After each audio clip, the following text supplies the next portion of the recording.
Welcome to the Craft and Biz of Acting, the place to go to learn what they didn't teach you in acting school.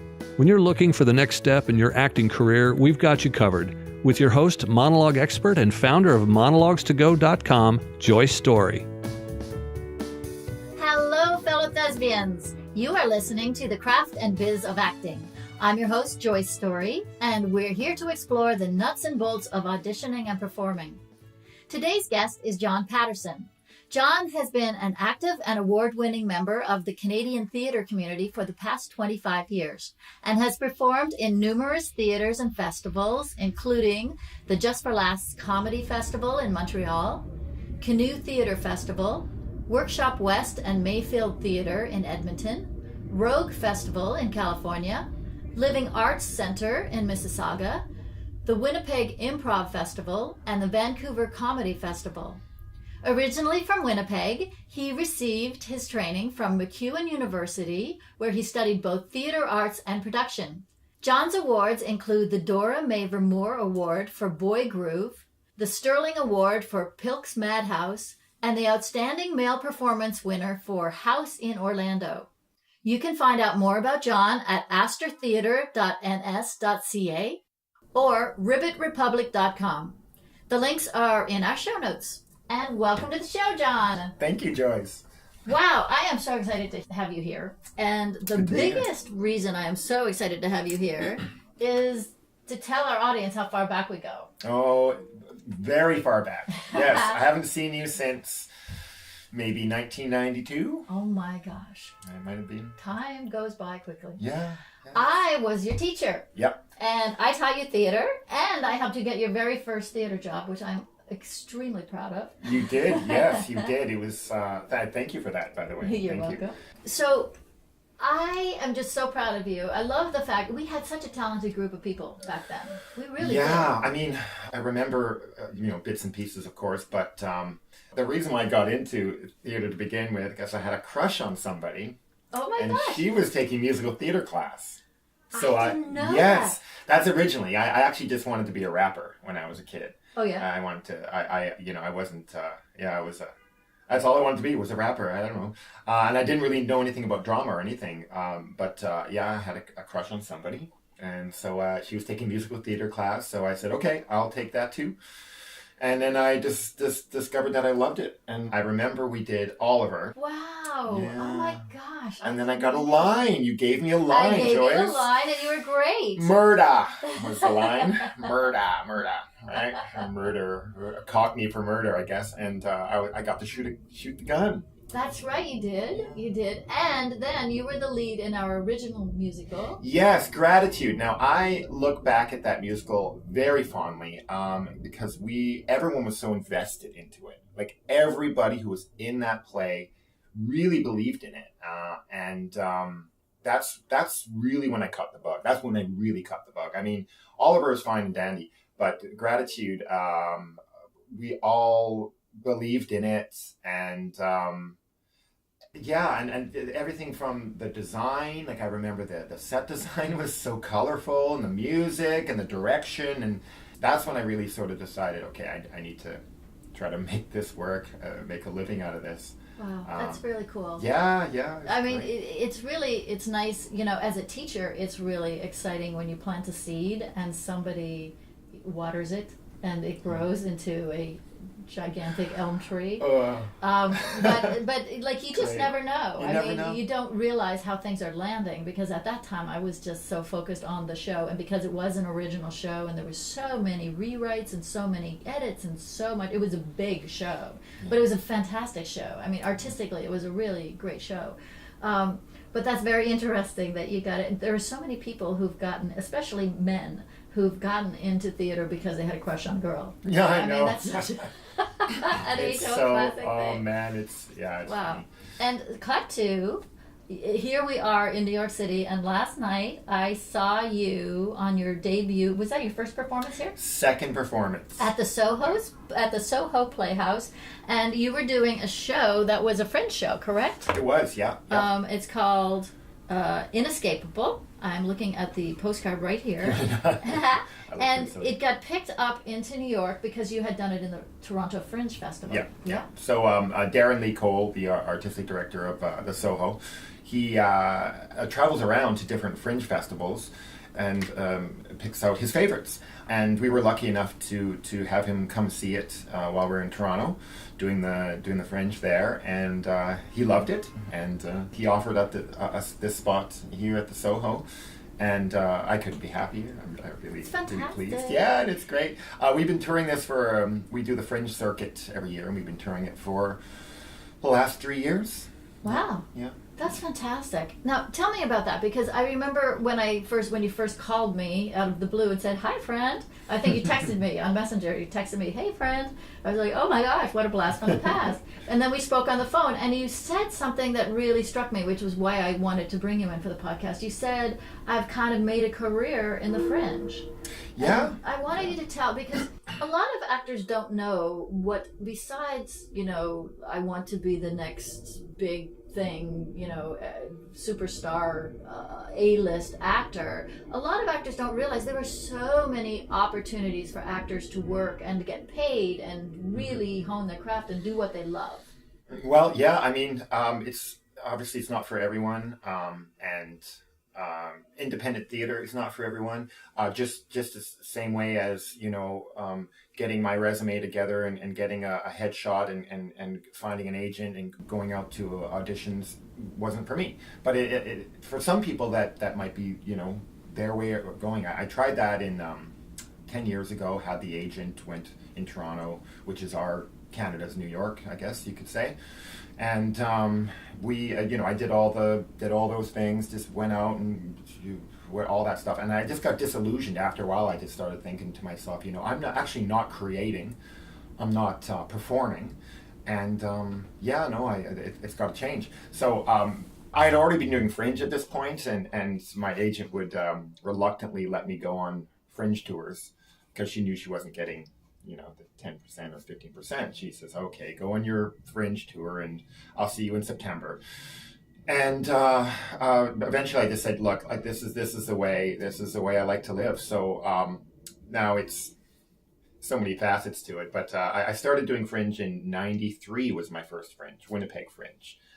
Which is a great Fringe. I did a lot of Fringe work when I was there, and I just had such a wonderful experience. It was like this creative group of people. I mean, the Fringe Festival it's kind of like this underground sort of culture onto itself. Yeah. It's amazing, really, and much to the chagrin of Canadian Actors Equity. Next thing you know, all these people are becoming independent theater artists. There's a whole new theater agreement that they have to, go through now. Uh-huh. That's a whole other thing. Yeah. But yeah, no. In '93 was my first Fringe Festival, and I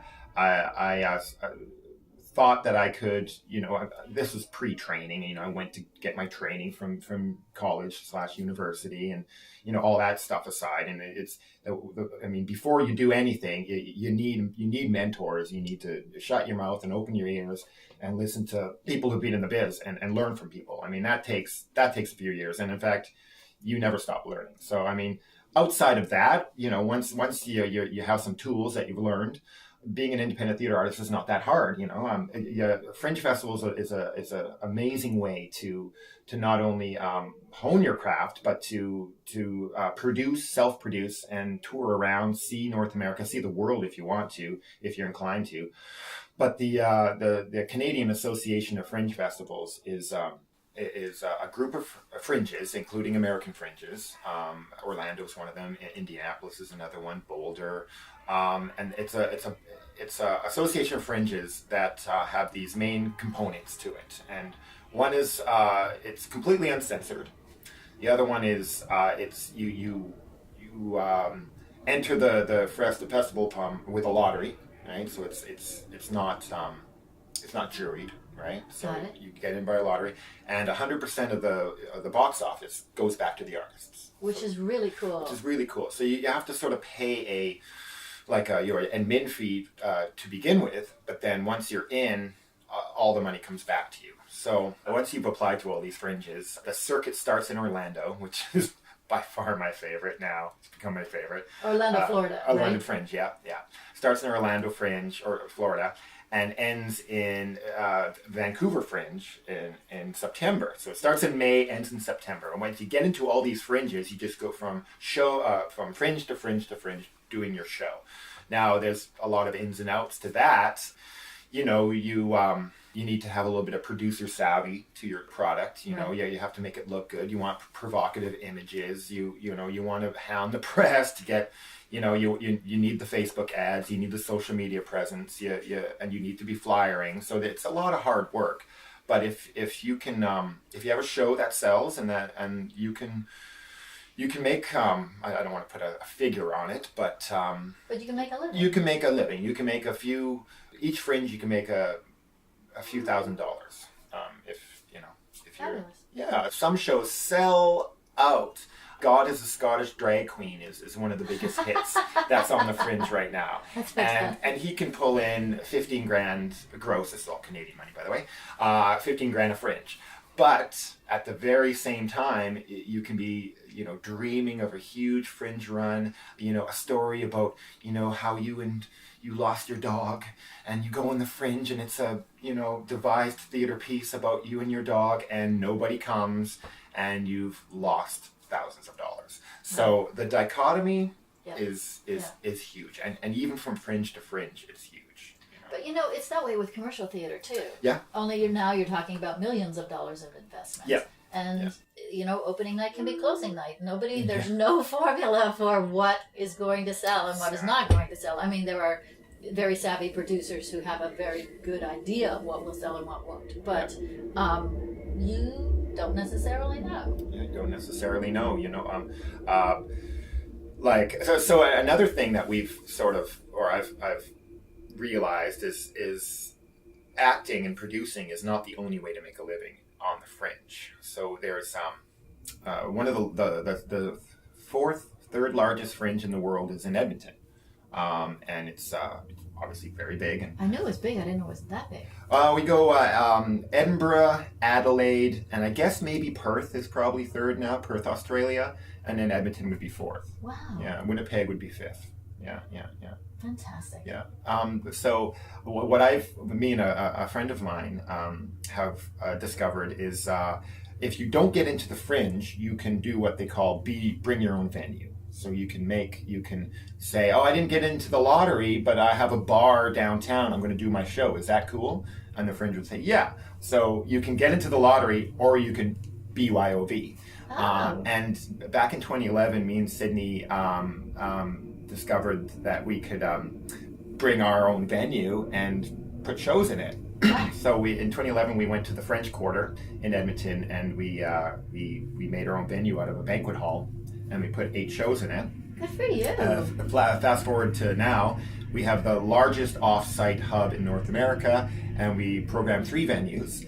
20 shows, and we bring shows like God is Scottish Drag Queen, and we have a hub, and we call it the French Quarter Hub, and we're just producers. So we're not. There's no way I'm acting in a show while doing it. So it's too much work. It's too much work. So we tech shows and we produce, and we'll bring shows in. Side note: if you think you have a show and you want to come to Edmonton, find me. We also have a diversity spot. So one of the spots is reserved for someone from an underrepresented community, and they don't have to pay. That they can come in, and so we give them a leg up spot. Oh, cool. So, so it's. And this is something that you and my partner, my work partner Sydney, have just created, and it's grown and it's blossomed. It's one of my, I'm really proud of it because we give an opportunity. Well, I mean, people who don't get into the lottery, we bring in those shows, and they're usually heavy hitters, Mm-hmm. But we also like to give an opportunity to companies that need the leg up. Right. We have a diversity spot. They would be juried, and then we have a storytelling space that's very, very reasonably priced. Little 80-seaters, so that's another nice way intimate space that people can go. So so that's and we're branching off. We did Winnipeg 1 year as a little BYOV hub, but it didn't go well. No? No, because it's not the right town or well, not the right venue? The town is great. It was Ellis and Arlington, oh my gosh, yeah. Not a very good area of town, right? It's a little sketch. Little sketchy, and the theater was sketch too. Wow. Yeah. Well, on that note, on the sketchy theater note, we're going to take a little break. We're going to hear from our sponsor, and we'll be right back. We're speaking with Jon Paterson. Looking for the perfect monologue that will nail your next audition? Need something right away? Need a fresh perspective? Monologues2go.com is your one-stop shop for audition material. We understand actors' needs because we've been in your shoes. We know the importance of finding the perfect piece that fits like it was made for you. Pick your favorite monologues and download them instantly. It's that easy. Think of us like a takeout menu, only a whole lot more fun. We're fresh, fast, hot, and delivered to you in seconds. Monologues2go.com. Original monologues that work. So we're back with Jon Paterson, and we were talking about the Fringe. I'm just so happy to hear you've become such an entrepreneur. That's really fabulous. It's a living. Yeah, but it is a living. That's what I'm getting at. And this is called the craft and biz of acting. And so I want to show actors that there are other options out there, that there are alternative options, and maybe they're not even alternative, maybe they're mainstream, because sometimes Fringe shows get picked up and become mainstream. Mm-hmm. First of all, New York actually has 2 Fringes. So because Fringe is copyrighted in Canada, but not in America, so New York has New York Fringe, which is not a CAF, Canadian Association of Fringe Festivals Fringe.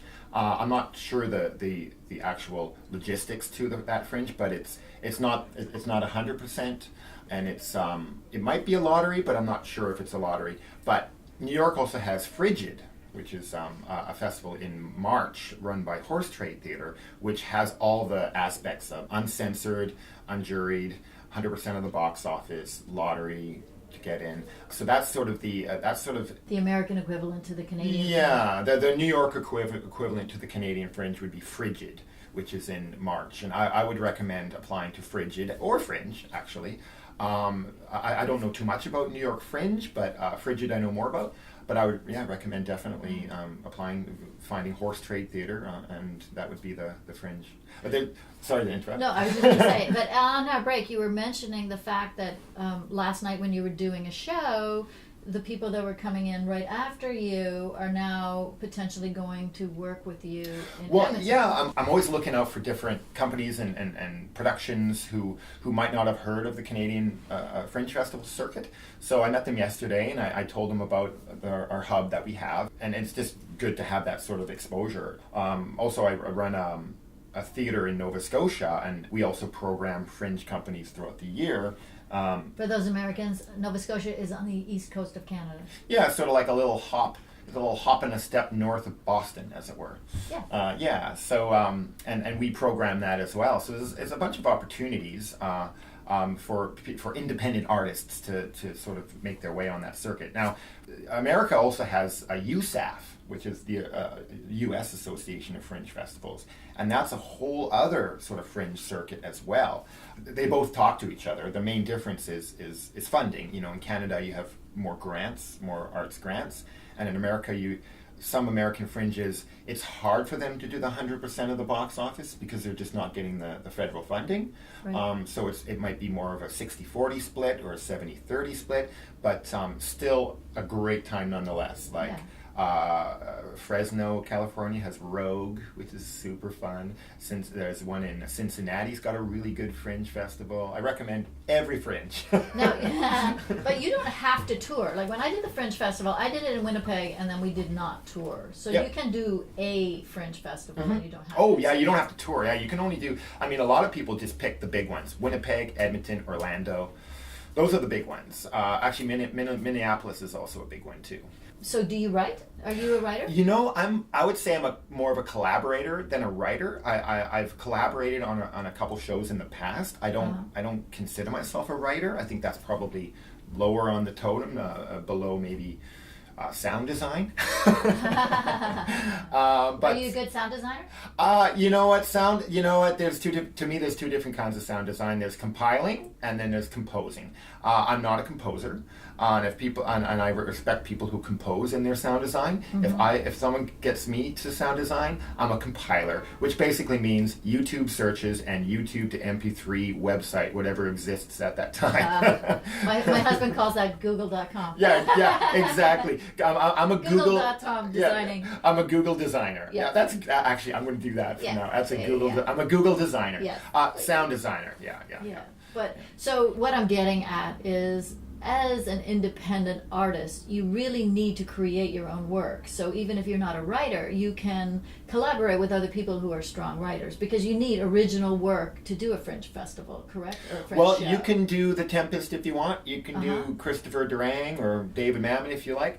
You can do any show you want. Like it's uncensored. So any show you can do. I mean, heck, if someone would if someone managed to swing the rights to Come From Away and do it at a Fringe,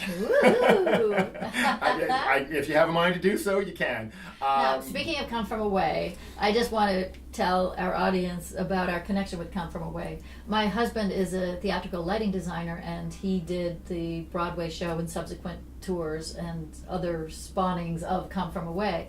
And Come From Away was the brainchild of Michael Rubinoff, who is he at Sheridan College, or is he the artistic director? I think he's still the dean of Sheridan College. He's the dean of Sheridan College, and I had the loveliest discussion with him at the night of the Tonys.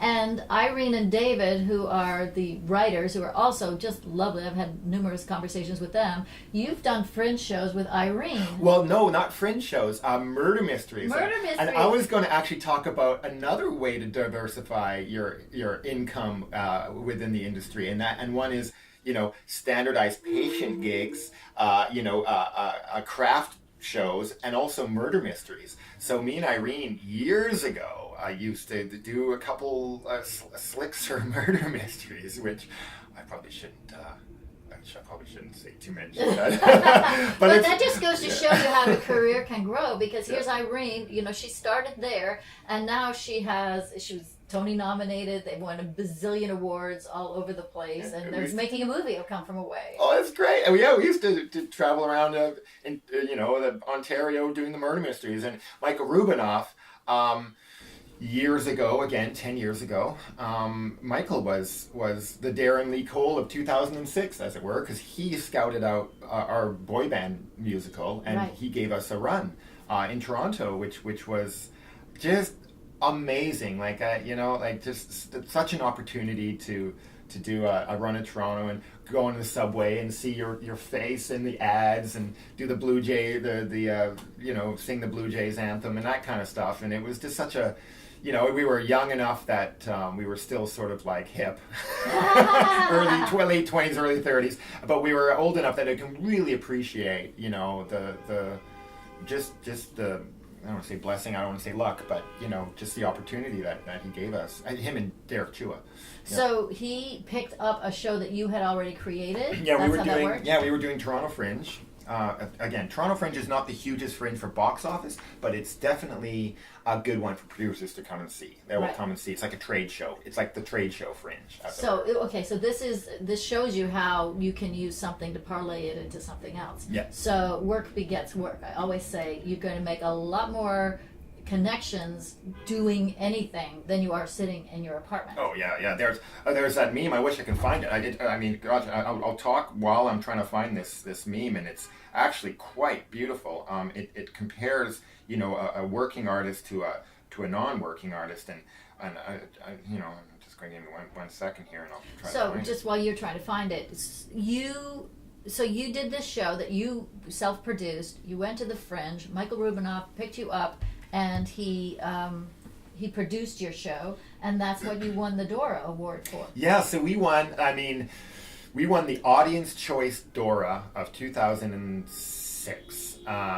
with Boy Groove. We were up against Lord of the Rings in every other category. Oh my gosh. And Lord of the Rings won everything. Oh my God. I saw Lord of the Rings. I sat through all 3 hours of it. And let me tell you, the pre-show was the best part about Lord of the Rings. So Lord of the Rings won everything. But we won Audience Choice. And for us, we thought we consider that our own little victory. Well, that's a big victory. Yeah. Because for those Americans that are listening, the Dora Mavor Moore Award is the Canadian equivalent of a Tony Award. Yeah. So it's a very big deal. Yeah, it felt really good to sort of win that and to sort of like win it over Lord of the Rings. Absolutely. So what you mean? Yeah, I found this on Facebook, and it's basically just the difference between a thriving artist and a starving artist. Oh wow! Can right? you read some of them? Yeah. So I'll go thriving and starving. So thriving artist, read every day or watch TV every day.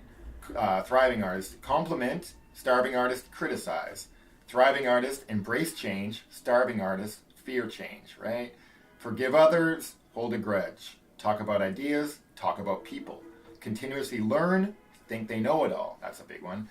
Accept responsibility for their failures, blame others for their failures. Right? One. Very good. Have a sense of gratitude, have a sense of entitlement. That's a huge one. Wow. Set goals and develop life plans, never set goals. So wow, that's fantastic. Can you send it to me? I'm going I to will, make a yeah. poster Once and I put it on get my... some, I've got Canadian data. Oh yeah. Wait till you get back. It cost me $20 to send something. But gratitude's a big part of it. Gratitude's a big part of it. I mean, I thank you. I thank Sue Quinton. I thank Ken Brown. I thank my dance teachers, my ballet teachers. Like you can't do it on your own.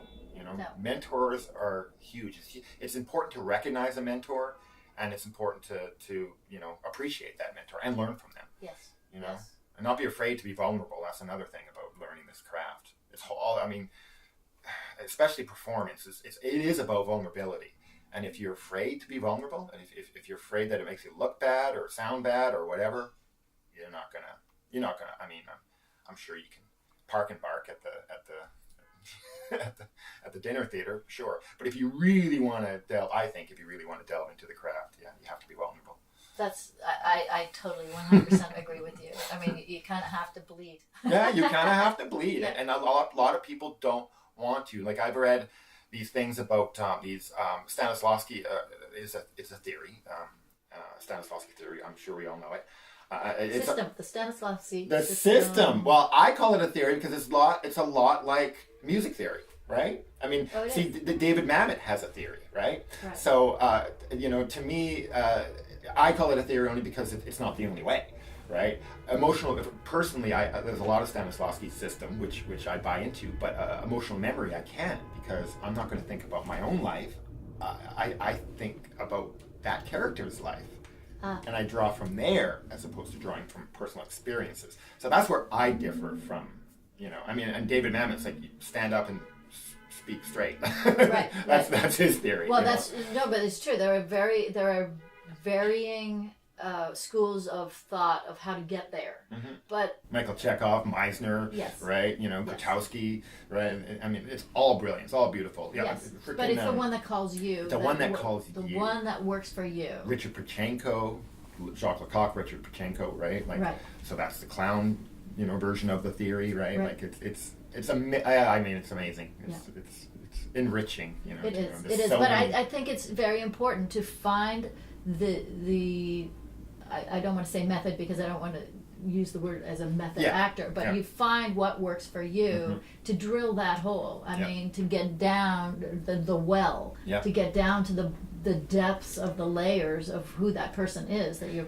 portraying. And you won't be more confused than when you've just finished college. I was in my musical theater program, we had a person who was product. That's it. Say it like this, be funnier, or stuff that will make you shudder. There was someone who was process, find the blue, and you're a dog, and stuff that would make you shudder. And then there was someone else who was... I'm shuddering a lot. Someone who was a mixture of process and product. And after college, I went to my mentor, Ken Brown, and I said, Ken, I'm more confused than ever. And he said, John, when you first finish university, college, you'll have learned all these tools, and some of them will just be so inferior to you. And sooner or later, you're going to drop some of these tools, and you'll be left with a set of tools that works for you. Wow. And that's I'll never forget when he said that. I was just like, yes, that's true. I don't know how to find the blue in my. Grotowski might not work for me, but Laban totally works for me. In fact, didn't you teach me Laban? I did. Like at first? I did at first. I did. Yes. Well, there you go. Yeah. Well, there you go. You taught me Laban in 1992. So there you go, right? Like, There you go. You don't know what's going to stick. You throw enough pasta on the wall, eventually something's going to stick. And Yeah. Laban is it's so informative to me because actually there's a fourth. There's not only movement, speed, and weight. There's actually a fourth that I Wikipedia'd recently. I'm like, oh my God, Laban's got a fourth? I'd have to see it.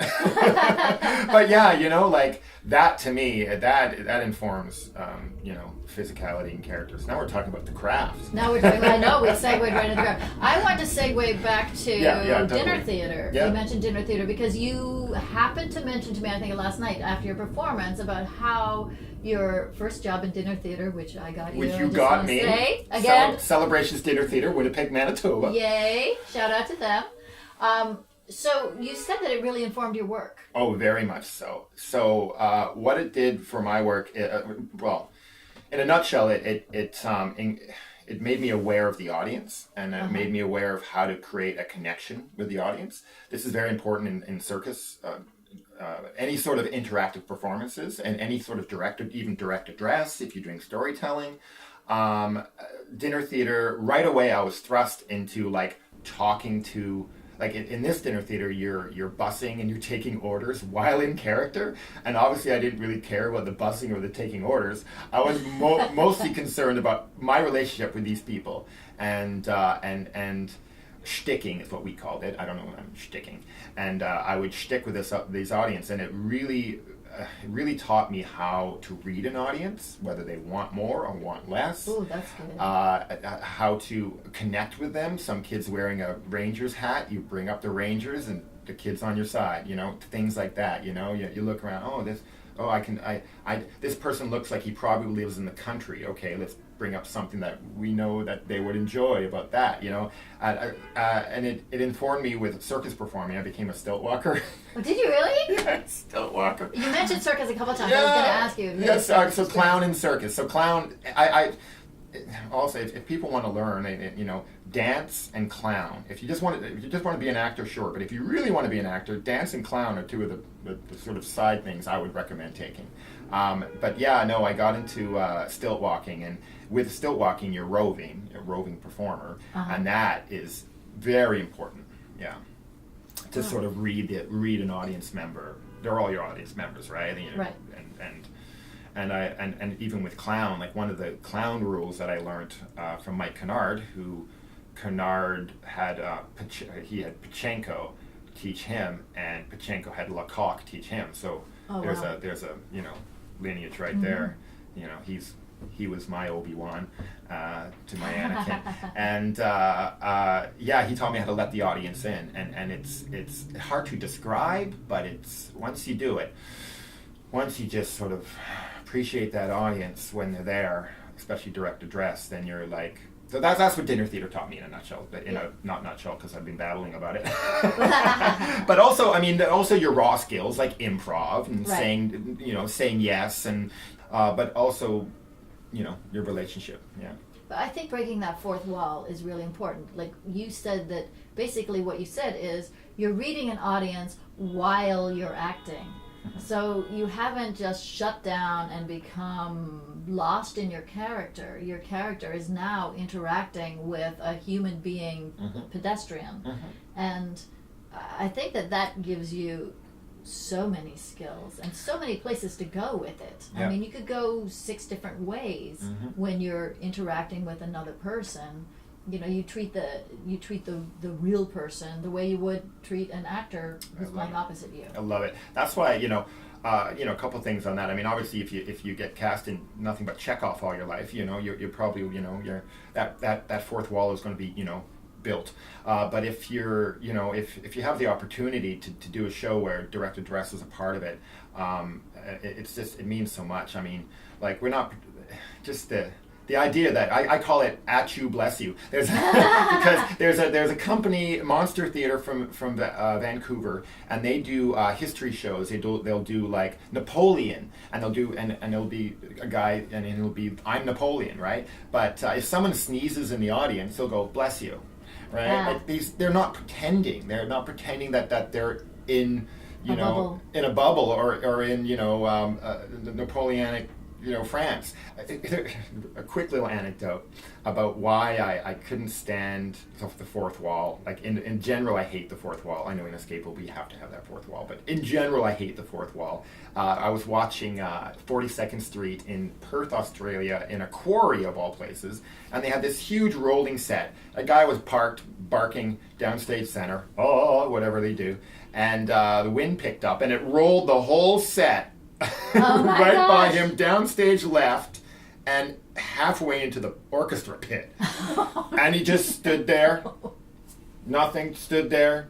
Guys came up, took it off, and then he continued. And I'm like, dude, everyone saw that. Right. Everyone saw that. Right. Do us a favor, man. Yeah, acknowledge it. Right. That's my sort of attitude towards Yeah. theater. We're not curing cancer, man. No, but we're having a good time. I consider myself blessed, lucky, whatever you want to call it, that this is the career that I've chose, because I meet amazing people. I'm meeting amazing, good, like fundamentally good people. I think are in the arts. I mean, maybe it's a generalization, but I think fundamentally good people are in the arts. I just do. We are all fundamentally good people. Side note, I remember the first time I saw you perform, ever. Really? Yeah, before you'd always been my drama teacher and you know, director and in the musicals, but we were doing a cabaret to end the year, and you sang Broadway Baby. Oh my gosh! Yes, I did. You did, and I'd never seen you perform before. Oh my gosh! I remember singing Broadway Baby,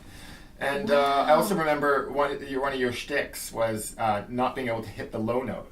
Yes. Yeah. Yeah, that was a whole. And I was like, that's so funny. Yeah. So yeah. Totally remember it. Those back in my dinner theater days, I had a lot of shtick. That was good. Wow. It's really good. Well, John, we could talk for hours. We could talk for hours. But we don't have hours. Yeah. So I just want to thank you so much for all of your insights and all of the little tidbits that you brought to today, and just your wonderful energy. And that's ADHD for you. It's interesting that you should mention that. A lot of actors are ADHD or they're dyslexic. Yeah. So it's an open community where everybody can fit, and that's one of the things I love about it. That's great. So I thank you so much. Thank you. It's been a pleasure. Thank you so much. You have been listening to The Craft and Biz of Acting. I'm your host, Joyce Story, and until next time, break a leg. Thanks for tuning in to The Craft and Biz of Acting. Be sure to subscribe so you don't miss a single episode, and while you're at it, please leave us a rating and a review and share our show with your friends. We're building a supportive and educational community, and we want you to be a part of it. Tune in every week for more helpful insights and tools for honing your craft and booking your next gig. Until next time, break a leg.